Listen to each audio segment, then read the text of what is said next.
नमस्कार दोस्तों, राधे राधे, जय श्री कृष्ण।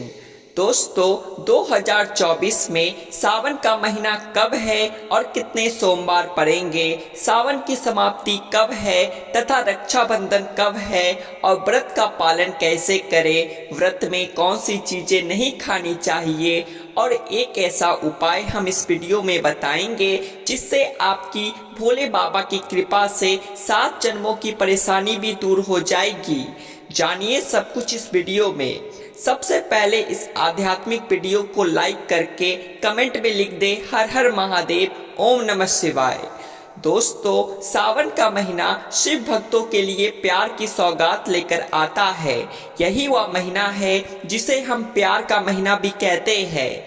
पक्षियों की चहचहाट मधुर संगीत में बदल जाती है, वर्षा ऋतु का आगमन होता है, प्रकृति जगमग्न हो जाती है, खूबसूरत शब्दों में आपस में बातें करती है। साथ ही साथ शिव भक्त बड़े जोरों शोरों के साथ सावन के महीने का बड़ी ही बेसब्री से इंतजार करते हैं। सावन में भगवान शिव धरती पर आकर अपने हर भक्त के घर में वास करते हैं और उनकी सच्ची भक्ति से उनको धन धान करते हैं। सावन का हर एक दिन बहुत ही शुभ माना जाता है, हर दिन पवित्र होता है, हर दिन भगवान शिव की पूजा की जाती है।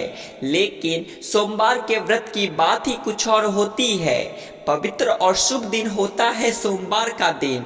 इस दिन व्रतधारी व्रत रखकर संपूर्ण फलों की प्राप्ति करते हैं और अगले दिन सावन के पवित्र महीने में फिर से सोमवार के आने की कामना करते हैं ताकि सावन में हम व्रत का फिर से संपूर्ण पालन और फल प्राप्त कर सके। दोस्तों, आपको बता दें, इस बार सावन का महीना 22 जुलाई 2024 सोमवार के दिन पड़ेगा। सावन की समाप्ति होगी 29 अगस्त के दिन और सावन के आखिरी सोमवार के दिन ही 29 अगस्त यानी सोमवार के दिन ही रक्षाबंधन का त्योहार भी मनाया जाएगा। दोस्तों, अब जानते हैं सावन के पवित्र महीने में कितने सोमवार पड़ेंगे और आपको कितने व्रत रखने हैं। आइए जानते हैं। सावन मास का पहला दिन 22 जुलाई दिन सोमवार है।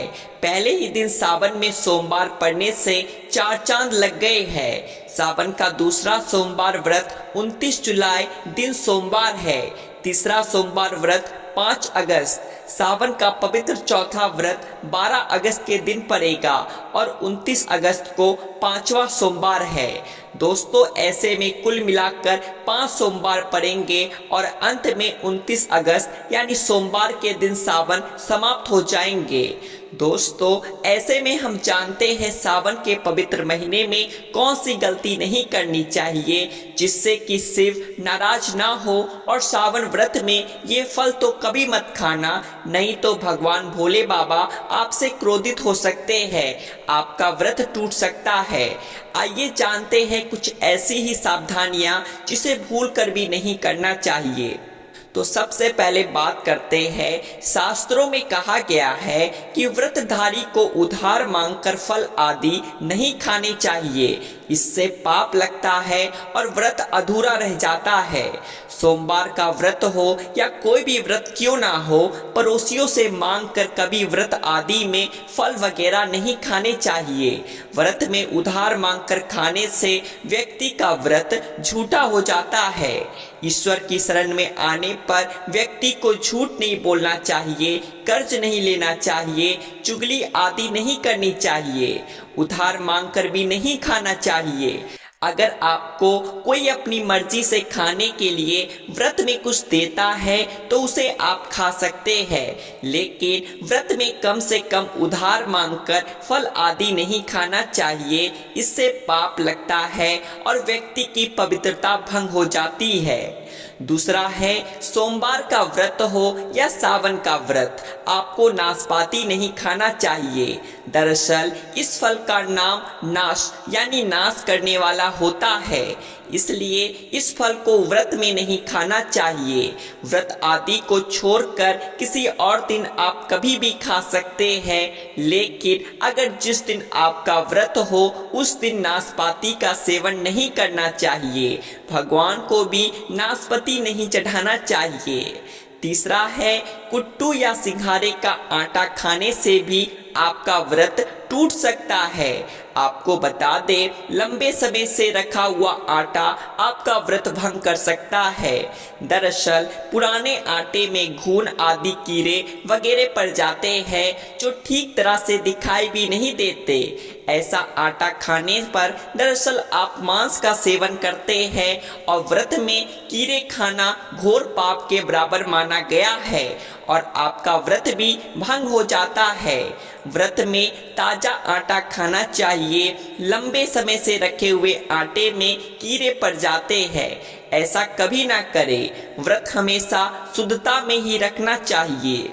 सावन का महीना बड़ा ही पवित्र महीना माना गया है, इसलिए ये 5 चीजें भगवान शंकर के पास कभी ना रखें। तो चलिए जानते हैं। तो सबसे पहले जहां रखा हो शिवलिंग या महादेव की कोई भी प्रतिमा, तो वहां पर भूल कर भी चप्पल जूते लेकर नहीं जाना चाहिए। जरा सोचिए, जब आपके कमरे में कोई चप्पल लेकर प्रवेश करता है तो आपको कितना क्रोध आता है। इसी कारण महादेव भी आपसे नाराज हो जाते हैं और आपको मिलने वाला फल नष्ट हो जाता है। ऐसे में मंदिर में नंगे पांव ही प्रवेश करना चाहिए, क्योंकि चमड़े की चप्पल हमेशा अशुद्ध रहती है। इससे देव शक्ति नाराज होती है। नंबर 2, अक्सर महिलाओं को मासिक धर्म आ जाता है और वो बिना किसी को बताए पूजा पाठ कर लेती है, जो कि शास्त्रों में वर्जित माना गया है। इस समय महिलाओं को जानकर भी अनजान नहीं बनना चाहिए। अगर आपको मानसिक पीड़ा है तो घर के बने मंदिर में या बाहर बने मंदिर में कभी प्रवेश नहीं करना चाहिए। इससे देव शक्तियां नाराज होकर आपसे क्रोधित हो सकती है। ऐसे समय में शिवलिंग को छूना घोर पाप के बराबर माना गया है। जरा सोचिए, ऐसी अवस्था में जब महिला को बुरा लगता है तो ईश्वर को कितना बुरा लगेगा। इसीलिए महिलाओं को ऐसी अवस्था में मंदिर यात्रा, घर में पूजा पाठ, भगवान की प्रतिमा को छूना या तुलसी में पानी भी नहीं डालना चाहिए। तुलसी का पौधा भी सूख जाता है जब देव शक्तियां नाराज होती है। तो लाजमी है कि घर में कंगाली और गरीबी, लड़ाई झगड़े होने लगते हैं, इसलिए ऐसा कभी मत करना। नंबर 3, शास्त्रों में बताया गया है कि जहां होता है शिवलिंग तो वहां पर सभी शक्तियां सक्रिय रहती है। अगर घर में होता है शिवलिंग तो वह व्यक्ति महादेव की कृपा सदैव पा लेता है। शास्त्रों के अनुसार शिवलिंग से हर वक्त ऊर्जा का संचार होता रहता है, इसीलिए शिवलिंग पर जलधारा हमेशा होनी चाहिए जो ऊर्जा को शांत रखता है। कुछ लोग अपने घर में शिवलिंग तो रख लेते हैं, लेकिन वह 1 हफ्ते के बाद जल चढ़ाते हैं, जो कि बिल्कुल भी अच्छा नहीं माना जाता। अगर आप जल नहीं चढ़ा सकते तो आप अपने घर में शिवलिंग स्थापित कभी ना करें, जो कि गरुड़ पुराण में बताया गया है। इससे उल्टा घर में विनाश होता है। नंबर 4, शास्त्रों में बताया गया है कि तुलसी और महादेव का बैर माना जाता है। इसी कारण तुलसी में शिवलिंग और गणेश की प्रतिमा को नहीं रखा जाता है। कई लोग जाने अनजाने में शिवलिंग को तुलसी में रख देते हैं और घर में परेशानियां आना शुरू हो जाती है। इससे महाशक्तियां क्रोधित हो जाती है। शिवलिंग पर तुलसी भी नहीं चढ़ाना चाहिए। तुलसी में और शिवलिंग में कुछ दूरी होनी चाहिए। नंबर 5, घर का मंदिर या बाहर का मंदिर, किसी भी मंदिर में ऐसे व्यक्ति को प्रवेश नहीं करना चाहिए जिसने स्त्री प्रसंग अर्थात संभोग किया हो या जिसने मांस खाया हो। अगर आप शारीरिक रूप से गंदे हैं तो मंदिर के आसपास भी नहीं जाना चाहिए। घर के बने मंदिर में कोई कपड़ा आदि डाल देना चाहिए। जरा आप ही सोचिए, क्या आप मांस खाकर या स्त्री के साथ शारीरिक संबंध संबंध बनाकर भगवान के पास जाएंगे और क्या वो आपसे प्रसन्न होंगे? बिल्कुल भी नहीं। वो आपसे क्रोधित हो सकते हैं और आपसे नाराज हो जाएंगे। शास्त्रों में इसे घोर पाप माना गया है। इससे व्यक्ति नरक में जाता है।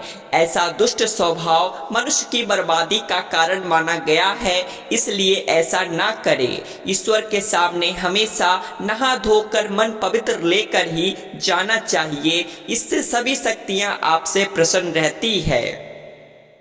दोस्तों, सावन के महीने में महादेव को ऐसे बेलपत्र कभी मत चढ़ाना, बहुत ही अशुभ माना जाता है। पौराणिक मान्यताओं के अनुसार बेलपत्र चढ़ाने से शिव जी का मस्तक शीतल रहता है। बेलपत्र से भगवान शिव की पूजा करने से दरिद्रता दूर होती है और व्यक्ति सौभाग्यशाली बनता है। इससे हनुमान जी भी प्रसन्न होते हैं, क्योंकि वे शिव के ही अवतार हैं और इस बात को शायद ही कोई ना जानता हो। दोस्तों, पहले आप ये जानें कि बेलपत्र का उपयोग और इसके लाभ कैसे मिलते हैं। तो सबसे पहले तीनों लोकों में जितने तीर्थ स्थल प्रसिद्ध है, वे सभी तीर्थ स्थल बेलपत्र के मूल भाग में स्थित माने जाते हैं। इस बात को शायद ही कोई जानता हो। नंबर 2, यदि बेल का वृक्ष घर के बीच या पूर्व दिशा में लगा हो तो घर में धन धान्य की कोई भी कमी नहीं रहती और परिजन खुशहाल रहते हैं। और नंबर 3, जो व्यक्ति बेल के वृक्ष के मूल भाग की गंध, पुष्प आदि से पूजा अर्चना करता है, उसे मृत्यु के पश्चात शिवलोक की प्राप्ति होती है। दोस्तों, अब जानते हैं बेलपत्र से जुड़ी कुछ खास बातें। चतुर्थी, अष्टमी, नवमी, चतुर्दशी और अमावस्या तिथियों को संक्रांति के समय और सोमवार को बेलपत्र नहीं तोड़ना चाहिए। पूजा से एक दिन पूर्व ही बेलपत्र तोड़ कर रख ले। दोस्तों, आपको बता दें, बेलपत्र कभी अशुद्ध नहीं होते। यदि आपको पूजा के लिए नया बेलपत्र नहीं मिल रहे हैं तो आप किसी दूसरे के चढ़ाए हुए बेलपत्र को स्वच्छ जल से धोकर भगवान शिव को अर्पित कर सकते हैं। दोस्तों, बेलपत्र में 3 पत्तियां होनी चाहिए। कटी फटी बेलपत्रों का भगवान शिव को अर्पित गलती से भी नहीं करना चाहिए। कटी फटी पत्तियों को अर्पित करने से शिव का अपमान माना जाता है और बेलपत्र का भी। इसलिए बेलपत्र की पत्तियां एकदम साफ होनी चाहिए। दोस्तों, सावन के इस पवित्र महीने में अगर जिस व्यक्ति को 5 संकेत मिल जाए तो इससे ये पता चलता है कि महादेव आपकी भक्ति से बहुत प्रसन्न है और आपको धनी होने से कोई भी नहीं रोक सकता। तो चलिए जानते हैं। नंबर 1, बैल का दरवाजे पर आना। नंदी महाराज भगवान भोलेनाथ के वाहन है। नंदी को भगवान शिव का द्वारपाल भी कहा गया है।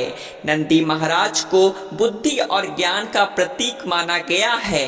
शिव के मंदिर के बाहर हमेशा नंदी महाराज विराजित रहते हैं। लेकिन अगर सावन के इस पवित्र महीने में अचानक से नंदी महाराज आपके दरवाजे पर आ जाए और घर की चौखट को सींग मारने लगे, तब आप समझ ले कि भगवान शिव आपके घर में आने वाले हैं, जो कि यह एक उनके आने का संकेत है। भगवान शिव आपकी भक्ति से बहुत प्रसन्न है और आपके घर में खुशियां आने वाली है। आपको धनी होने से कोई नहीं रोक सकता, लेकिन याद रहे नंदी महाराज को तिलक लगाकर मीठा भोग जरूर खिलाए। नंबर 2, सावन के पवित्र महीने में अचानक से आपके सपनों में अगर शिवलिंग दिखाई दे जाए, अर्थात भगवान शिव दिखाई दे जाए, तो इससे आपको ये समझना चाहिए कि अब आपके जीवन से परेशानियों का अंत जल्दी हो जाएगा। भगवान शिव आपकी सच्ची आराधना भक्ति से बहुत खुश है और वो आपके घर में आने वाले हैं। ऐसे में याद रहे, शिव की भक्ति में कोई भी कमी नहीं आनी चाहिए। घर को गंदा मत रखना, क्योंकि आपके घर में भगवान शिव आने वाले हैं। नंबर 3, शास्त्रों के अनुसार माना गया है कि नीलकंठ भगवान शिव का प्रतीक है। अगर आपके घर में सावन के महीने में नीलकंठ छत पर आकर बैठ जाए तो उसे भूलकर भी मत भगाना, क्योंकि ये भगवान शिव का प्रतीक माना गया है। ऐसे में आपको खुश होना चाहिए, क्योंकि भगवान शिव आपकी भक्ति से बहुत खुश है। शास्त्रों में बताया गया है कि नीलकंठ अगर मनुष्य के घर पर आकर बैठ जाए तो साक्षात घर में महाशिव के आने का संकेत माने गए हैं। अब आपके बुरे दिन जाने वाले हैं, ऐसा समझना चाहिए। कहते हैं श्री राम ने इस पक्षी के दर्शन करने के बाद ही रावण पर विजय प्राप्त की थी। नंबर 4, सावन के पवित्र महीने में अचानक से घर में काला सांप निकल आए तो बहुत ही शुभ माना गया है। इसे बिल्कुल भी ना मारे, ये भगवान शिव के आने का संकेत है। जिनकी भक्ति से महादेव प्रसन्न होते हैं, तब महादेव किसी खास अवसर पर ही अपने दर्शन देते हैं। सावन का महीना बहुत ही पवित्र महीना माना गया है। यही वह महीना है जिसमें भगवान शिव धरती पर आते हैं और उसी घर में अपना आवास बना लेते हैं। जो सच्चा भक्त होता है, सपनों में किसी मंदिर में नाग नागिन का जोड़ा देखना बहुत ही शुभ माना गया है। ये घर में शिव के आने के संकेत है। अब आपको खुश होने की जरूरत है। और नंबर 5, सावन के शुभ अवसर पर सोमवार के दिन डमरू की आवाज, घंटियों की आवाज सुनाई दे जाए तो ये अत्यंत शुभ माना गया है। इसका अर्थ ये है कि भगवान भोलेनाथ आपसे प्रसन्न है और जल्दी आपके घर और जीवन में प्रवेश करने वाले हैं, जिससे आपका आर्थिक संकट दूर होकर जीवन में सुख संपदा आने वाली है। दोस्तों, आप जानते हैं सावन के पवित्र समय में मंदिर में घंटी बजाई जाती है, लेकिन यहाँ सवाल ये उठता है कि घंटा क्यों बजाया जाता है, ताली बजाई जाती है मंदिर के अंदर, कारण क्या है? तो मंदिर के अंदर या घर के अंदर आप घंटी जब बजाते हो, घंटी का नाद जब करते हो, तो शिव महापुराण की कथा और लिंग पुराण की कथा, विष्णु पुराण की कथा कहती है मात्र घंटी का नाद कर देने से जितने भूमि पर तीर्थ है, जितने साधक साधना कर रहे होते हैं, जितने तपस्वी तप कर रहे होते हैं, जितने पवित्र नारी स्त्रीत्व का पालन कर रही होती है, जितने दान हो रहे होते हैं, उस समय पर जिस समय तुमने घंटी बजाई है, उस पल वो सारे पुण्य घंटी का नाद करने से तुम्हारे खाते में आ जाता है।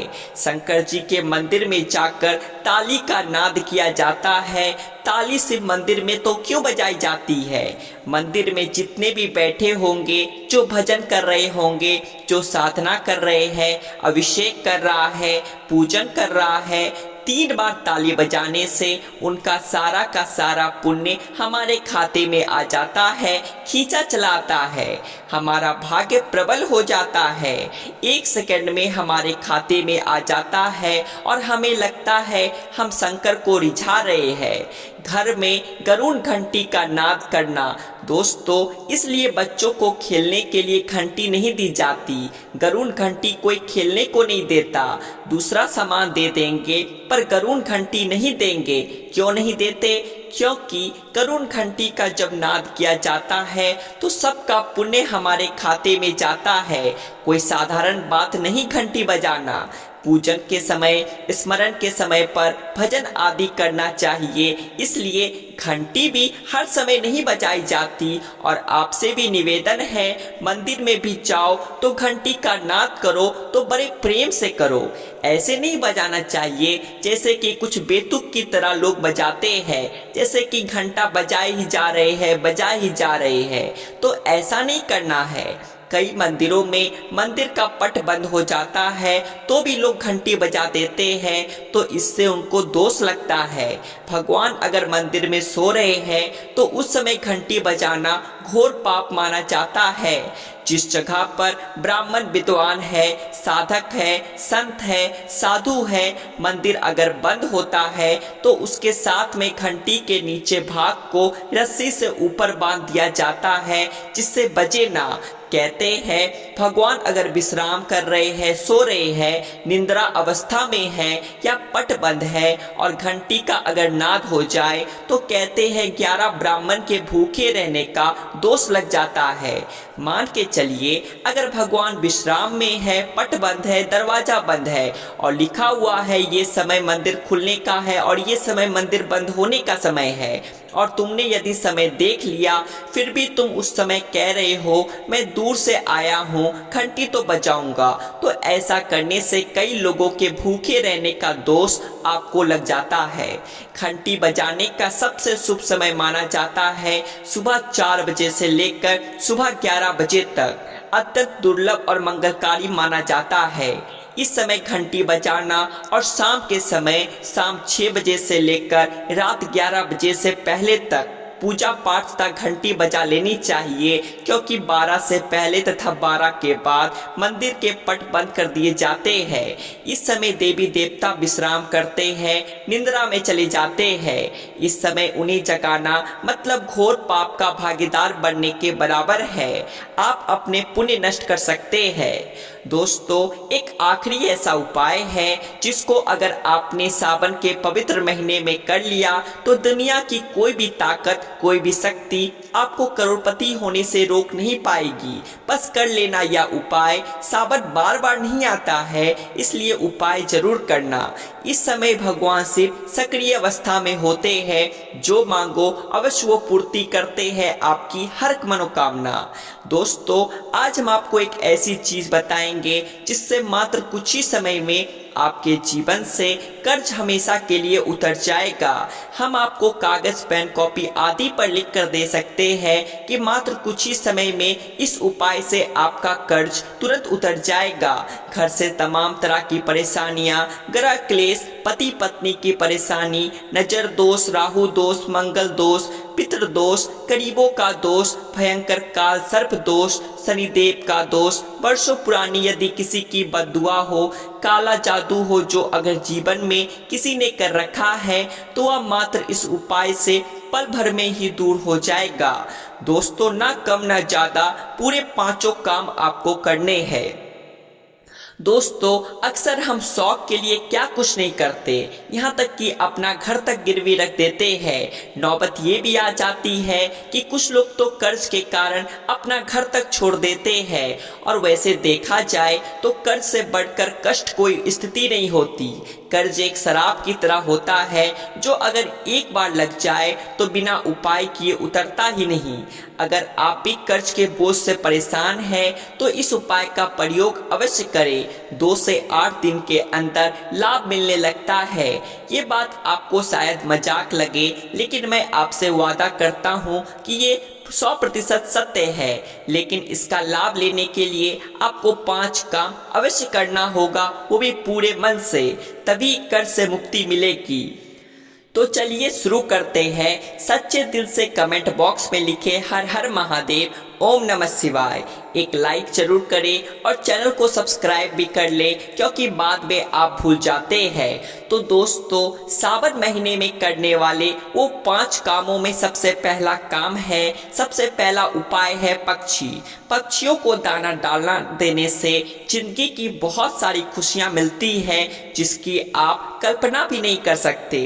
पक्षी को हर शनिवार, मंगलवार दाना डालने से जल्द कर्ज से मुक्ति मिलने लगती है। शिव पुराण के अनुसार भगवान शिव कहते हैं, यदि व्यक्ति के जीवन में कर्ज हो तो उसी समय उस व्यक्ति को पक्षी को दाना डालना चाहिए तथा पानी पिलाना चाहिए। भगवान शिव कहते हैं, माटी के प्याले में जिस पक्षी को पानी पिलाया जाता है तो उस व्यक्ति की 7 पीढ़ियां कभी कर्ज नहीं भोगते। माता पार्वती भगवान शिव से कहती है, हे महादेव, यदि पिछले जन्म का कर्ज वह अगले जन्म में चुकाना चाहे तो उस मनुष्य को क्या करना चाहिए। दोस्तों, तब भगवान शिव माता पार्वती से कहते हैं, हे देवी, इसका सीधा सीधा उत्तर मैं आपको देता हूँ। अगर मनुष्य ऋण मुक्त होना चाहता है, कर्ज से मुक्त होना चाहता है, अगर वह अपने पापों से मुक्ति पाना चाहता है, उसे पक्षियों की निस्वार्थ भाव से सेवा करनी चाहिए। दाना पानी उन्हें देते रहना चाहिए, तभी मैं प्रसन्न रहता हूँ और व्यक्ति को ऋण मुक्त करता हूँ। अगले जन्म तक पीढ़ी दर पीढ़ी उसकी कभी कर्ज की भागी नहीं होती। अगर आप भगवान शिव के कहने से एक बार उनकी राह पर चल दिए तब आपके जीवन में कभी भी कर्ज की कोई भी जरूरत नहीं होगी। आपको कर्ज लेने की आवश्यकता नहीं पड़ेगी, बल्कि तेजी से आपके घर में सुख शांति आएगी, धन बढ़ेगा, वैभव की प्राप्ति होगी। और ये उपाय करने के बाद इसका असर आपको 2 से 3 दिन में दिखने लगता है। ये कम तो जरूर करें, क्योंकि साक्षात भगवान शिव ने मनुष्य को कर्ज से बचाने के लिए ये काम बोला था। दोस्तों, चींटियों को अगर उनके मन के अनुसार खाना खिलाया जाए, भोजन कराया जाए, तो जिंदगी का वो सारा सुख मिलता है जिसकी हर किसी को जरूरत है। इसलिए ये उपाय भी करते रहे। ऐसा करने से जल्द कर्ज से मुक्ति मिल जाती है। चींटियां धरती पर मनुष्य का कर्ज कम करने के लिए ही धरती पर वास करती है। अगर मनुष्य इस बात को समझ जाए कि चींटियां हमारे कर्ज के बोझ को सहती है, कम करती है, कर्ज को घटाती है, तब उसी क्षण हमारे भारत में कोई भी कर्ज का भागी नहीं बनेगा। कर्ज के बोझ के कारण उसे अपना घर गिरवी नहीं रखना पड़ेगा। किसी भी शादीशुदा स्त्री को अपने गहने गिरवी नहीं डालनी पड़ेगी। भूमि आदि को परेशानियों के चलते बेचना नहीं पड़ेगा। दोस्तों, चींटियों का तो काम ही होता है मनुष्य के जीवन से ऋण को हमेशा के लिए दूर करना। कर्ज को चींटियां कैसे कम कर सकती है, वह हम आपको उपाय बताने वाले हैं, तो वीडियो के अंत तक बने रहना। चींटियों को ये एक चीज अवश्य खिला देना, उसी दिन से आपका कर्ज धीरे धीरे घटने लगेगा। अब आपको बताते हैं कि क्या चीज चींटियों को खिलाना है। तो दोस्तों देखिए, चींटियों को आप ऐसा क्या खिलाए जिससे उसी क्षण हम ऋण मुक्त हो जाए, कर्ज हमारा छू मंतर हो जाए। क्योंकि हमने शुरू में ही बताया था, शास्त्रों में लिखा है कि चींटियां मनुष्य का कर्ज कम करती है, कर्ज को घटा देती है, समाप्त कर देती है। बस चींटियों को खिला देना ये एक चीज। शास्त्रों के अनुसार माना जाता है कि जब यमराज के दूत मृतक के शरीर से उसकी आत्मा यमराज जी के पास लेकर के जब पहुंचते हैं, तब उसे कुछ याद नहीं रहता। तब उसके कर्म को चींटी ही उसके कान तक पहुंचकर याद दिलाती है, और तब वह यमराज जी के सामने बोल पाता है। तो चींटियों को गुरुवार, शनिवार, मंगलवार और बुधवार के दिन यदि बेसन के लड्डू सावन के महीने में खिलाए जाएं, तो चींटियां प्रसन्न हो जाती है और मनुष्य को आशीर्वाद देती है। चींटियों को ग्रहों की रानी कहा जाता है। नवग्रह का चींटियों में साक्षात वास होता है। वेद पुराण के अनुसार साक्षात चींटियां माता लक्ष्मी को आपके घर तक ला देती है। घर में माता लक्ष्मी को लाने का सबसे बड़ा हाथ चींटियों का ही होता है, क्योंकि चींटियां प्रसन्न तो माता लक्ष्मी भी प्रसन्न। चींटियों से ग्रह शांत होते हैं। ग्रह यदि एक बार शांत हो जाए तो मनुष्य खुद ब खुद राजा बन जाता है। करोड़पति, महाधनी घर में तेजी से धन चुंबक की तरह खींचा चला आता है। तो ये दूसरा उपाय है, आपको चींटियों को चीनी या बेसन के लड्डू जरूर खिलाना है। चूकना मत, भूलना मत। आप चाहे तो मीठे बिस्कुट भी चींटियों को आवश्यक पूर्वक खिला सकते हैं। दोस्तों, नंबर 3, बंदर। सावन के पवित्र महीनों में बंदरों को अगर हर मंगलवार मीठा और चना डाला जाए तो जिंदगी की हर मुश्किलें हल हो जाती है, जिसकी हर व्यक्ति को जरूरत है। बंदरों को खाना खिलाने से बजरंगबली बहुत ही प्रसन्न हो जाते हैं और आपके सारे कष्ट हर लेते हैं। एक बंदर को मंगलवार के दिन भोजन कराने से 10 हनुमान चालीसा का फल प्राप्त होता है। 10 बंदरों को चना आदि केला खिलाने से 1000 बार हनुमान चालीसा पढ़ने का पुण्य प्राप्त होता है।